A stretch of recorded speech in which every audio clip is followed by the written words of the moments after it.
Hello అండి, mutton curry మీరు చాలా ప్రాసెస్లో ప్రిపేర్ చేసి అయితే ఉంటారు. మరి ఒకసారి ఈ ప్రాసెస్లో కూడా ట్రై చేసి చూడండి. టేస్ట్ అయితే సూపర్గా ఉంటుంది. రైస్, బిర్యానీ, చపాతీ దేంట్లో కన్నా సరే పర్ఫెక్ట్గా ఉంటుందన్నమాట.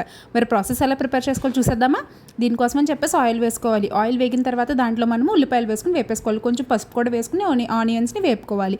ఈ లోపల మటన్కి అల్లం వెల్లుల్లిపాయ వేసేసి ఒక గంట సేపు మ్యారినేట్ చేసుకుని పక్కన పెట్టేసుకోవాలి. ఉల్లిపాయలు కొంచెం వేగిన తర్వాత ఆల్రెడీ మ్యారినేట్ చేసుకున్న మటన్ని మనము ఉల్లిపాయల్లో వేసేసుకుని అయితే ఫ్రై చేసుకోవాలి.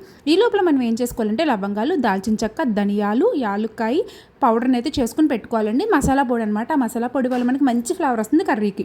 ఇదిగోండి ఇలా మటన్ అంతా మంచిగా వేగిపోవాలి. దాంట్లో ఉన్న వాటర్ అంతా దిగిపోయి వచ్చేయాలి. అప్పుడు మనం కారం అయితే వేసుకోవాలి. దీంట్లో ప్రిపేర్ చేస్తున్న కారం అండి, అందుకే అంత రెడ్గా ఉంది. టేస్ట్ కూడా చాలా బాగుంటుంది. హెల్త్కి కూడా మంచిది. ఎటువంటి ఫుడ్ కలర్స్ ఉండవు కాబట్టి దాంట్లో.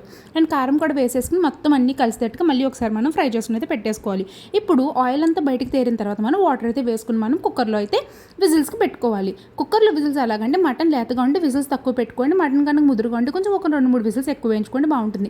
ఈ టైంలో ఉన్నప్పుడు మనం ఆల్రెడీ మసాలా పొడి గురించి చెప్పాను కదా, అది వేసుకుని ఇంకొక 5 నిమిషాల పాటు మగ్గబెట్టేసుకోవాలి. అంతే, సింపుల్గా ఈజీగా రెడీ అయిపోతుంది కర్రీ. చూసారు ఎంత టేస్టీగా ఉందో, పర్ఫెక్ట్గా ఉంటుంది. టేస్ట్ అయితే సూపర్గా ఉంటుందన్నమాట. బాయ్.